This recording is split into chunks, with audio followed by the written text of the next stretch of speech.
La Journée internationale de la canne blanche est instituée en 1969 par une résolution des Nations Unies. Au Sénégal, la Journée de la canne blanche est célébrée en application de l'article 45 de la loi d'orientation sociale 2010-15 du 6 juillet 2010 relative à la promotion et à la protection des droits des personnes handicapées. Je vais y revenir. Mesdames et messieurs, un bref rappel historique nous permet de comprendre le symbolisme de la journée que nous sommes en train de célébrer. En effet, la canne blanche est une aide technique et symbolise la cécité et la malvoyance.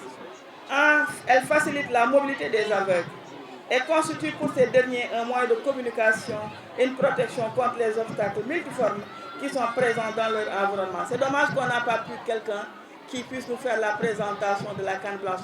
C'est pour dire que quand la canne est levée, ça veut dire qu'il y a vraiment une alerte qui est lancée par la personne détentrice de la canne.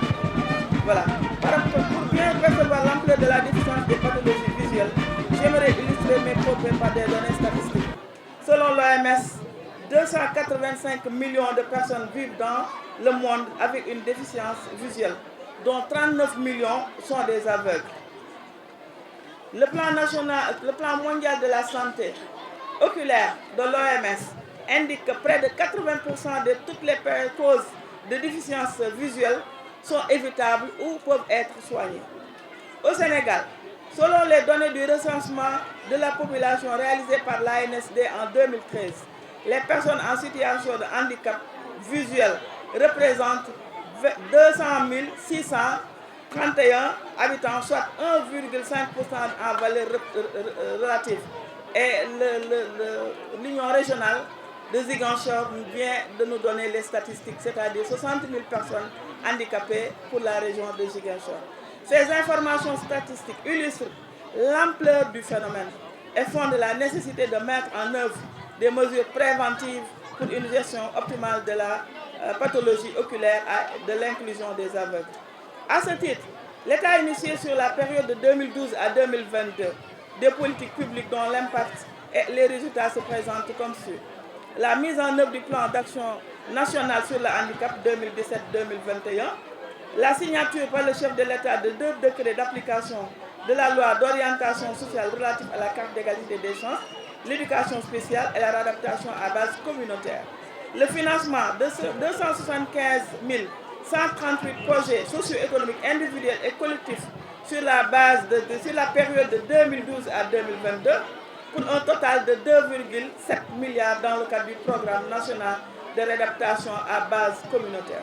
La production de 70 510 cartes d'égalité des chances articulées à des filets sociaux.